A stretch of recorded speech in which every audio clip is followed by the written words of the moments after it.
Bahay ng baboy. Ito naman yung bahay ng kambing namin. No? Makatabi lamang. So ayan yung ating estilo. Din sa unahan merong mga kambing pa din doon. Tapos may mga baboy din tayo dyan. Ayan, naka free range yan sa paligid. Ayan, mga baboy sa ilalim ng mga niyog. Doon sa kabila. Ayan din, meron din mga baboy dito na may mga anak. Oh.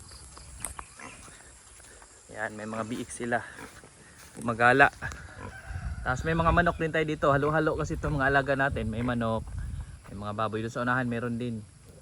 May mga silong-silungan naman sila dyan. May mga trapal. Dito, yung mga biik dyan pumupunta pag sumisilong na sila. Dito tayo nagpapalaki ng mga biik pagka gagawin nating palakihin. Mga pang litsunin, pang patining. Dito namin nilalagay. Ayan.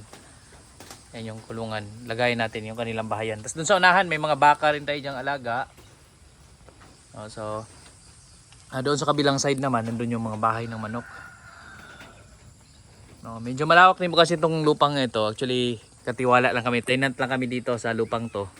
Kami lang yung nag-aalaga ng hayop sa amin yan. Tapos yung mga niyog, yan yung pinaka-product na may-ari. Pero yan ay tanim ni Papa na yung mga niyog na yan. Ang dami na rin bunga. Yan, malakas din mamunga yung mga niyog dyan. Dahil yung paligid malinis. Kasi may iba-ibang alagang hayop tayo dyan. So kapag ka medyo malawak na area, ito nasa 7 hectares itong lupang to. So nakalambat to. Hindi lahat yung nalambat namin. May part din na hindi nakalambat. Kasi hindi naman kaya namin yung buong area malambat. Binilhan namin ng hardware, yan yung pinanglambat namin dito. So dito sa paligid, may mga manok na kaming pinapakawalan dyan. Mga kambing namin, gumagala dito yan. Tapos yung mga baka nandyan, halo-halong alaga yan. Medyo malawak yung area kung saan namin sila inilalagay. Kaya kapag meron tayong malawak na area, pwede rin natin gawin to. May mga niyog na, may mga alagang hayop pa tayo. Basta importante nakalambat para hindi makapunta sa o hindi makapaminsala ng tanim ng mga katabi. Mas maganda yung interlink sana kasi mas mas magandang lambat. Mas makapal, mas maliliit ang butas kumpara dito sa ginagamit namin na ito, pakita ko sa inyo ang gamit namin na panlambat. Ito kasi minsan nakakawala pagka luma na tumagal, nakakawala din yung mga alaga. Kaya kailangan ipapasukin. Minsan nasisira din kasi yan. Medyo maliit kasi yung nito, alambre. So ayan, minsan may mga nakakawala ding alaga pagka tumagal. Yung interlink mas maganda. Maganda nga, nakasementado yung baba Sementado tapos interlink yung ibabaw. Mas maganda yun. Yun yung plano ko dun sa lote naman namin. Para pagka maglagay tayo ng alaga doon, hindi na tayo mamroblema pag nakakawala sila. So ayan, medyo maambon lang dito sa amin ngayon. So ayan, pwede nating lambatin, tapos lagyan nating alaga. Ito, mga simple-simple lang, mga gamit din natin dito. Mga materials more on na nandito na. Tapos yung yero lang binili namin yan. Si Papa ang gumawa din itong bahay ng kambing. Yung isang bahay ng kambing naman nandun. Ayun. Tapos ito ring bahay ng baboy. Yan, gawa rin ito ni Papa. Lahat to. Kaya nakakalist naman tayo sa gasto so far sa ngayon. Kasi pag pinakarpentero to, malaki din gastusin talaga. So ito nasa 15K ang nagastos ko dito. Kasi kami lang nagkarpentero tsaka si Papa nagtabas ng mga kahoy. May pangtabas kasi siya. Tapos may mga kawayan na rin. Si Papa ang kumuha niya. Yero lang kasi binili namin halos nito. Pako. Tapos pinasimento namin to. So yun yung gastos. Sa ngayon hindi pa namin masyado na nagamit kasi hindi kami nagpapalaki na ng baboy sa ngayon. More on mga biik yung mga product namin, mga inahing baboy. Which is mga inahing baboy naman, pwede naman na sila dyan sa ilalim ng mga niyugan niyo. Tingnan nyo. Napakalinis na po ng ilalim ng niyugan. Yung mga niyog dyan, marami din kumamunga. Ayan may mga bunga yung mga niyog. So yun naman yung advantage na lilinis yung paligid ng niyog kasi may mga baboy tayong nakalagay. Ayan, yung mga biik gumagala. So ayan, marami din mga prutas dito. Yung mga prutas pag nangalaglag kinakain nila kasi meron din doon May kaimito, doon sa kabilang side naman may mga mangga doon. May mga halo-halong mga prutas na nakakain ang mga alaga natin. Saka mga baboy kasi mahilig sila magbungkal. Nakain sila ng mga damo, yung mga insekto dyan, kinakain nila. Ito yung mga biik namin matibay kahit gumagala doon may masisilungan naman sana sila. Pero gumagala sila doon Hindi sila sumisilong, gumagala kahit medyo maambon.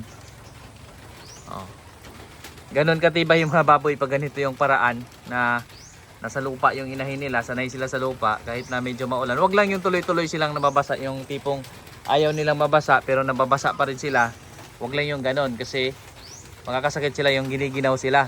Pero pag ganito naman na umuulan, kung saan sila nagpapaulan, eh walang problema pagdating doon sa mga pre-range na mga biik. Pero kapag yan ay nasa loob ng kulungan, bawal yan basain. No, hindi yan basta-basta binabasa. Pero pagka sila naman may gustong mabasa talaga, eh malalaki naman na yan, higit isang buwan na yung mga biik natin gumagala dyan, walang problema. No, based sa experience namin yun. No, pero sa iba, sensitive sila, ayaw talaga nila mabasa sa ulan yan. Sa amin naman, okay lang. Wala tayong magagawa kung gusto talaga nila magpaulan. No, so ayan. Malinis na yung buong area. Actually, mini-maintain din naman to. Pagka may damo na tumutubo dito na ano, yung hindi kinakain ng alaga, tinatanggal yan. Kaya mga naiiwang damo dito, ito mga Carabao grass, ayan, karamihan kugon yan, mga kinakain kasi ng mga alaga yan. Kinakain yan ng mga kambing natin, mga baka.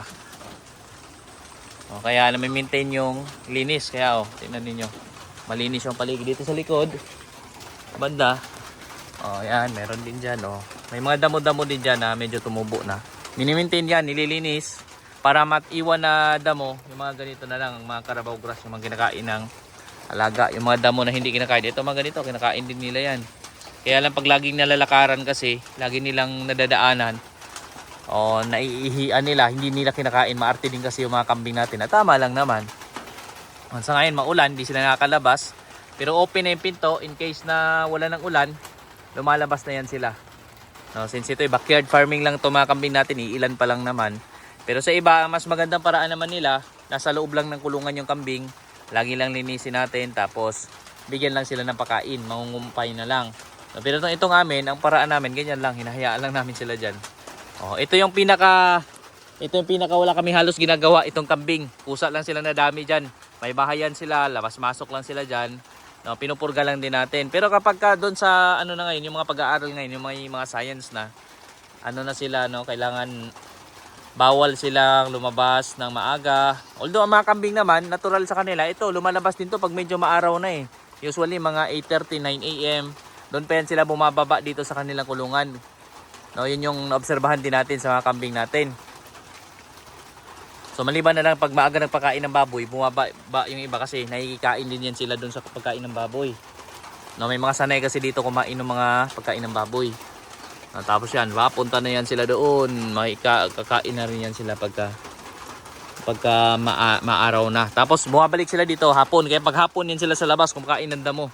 No, yun yung kuha naman pagkambing na ganyan lang. Nahayaan lang natin. Itong baboy pinapakain pa natin yan umaga hapon. Manok, ganun. Baka, yung baka ay damo din pero nilipat-lipat yan kasi may mga baka din dyan nakatali. So, tapos itong kambing yun.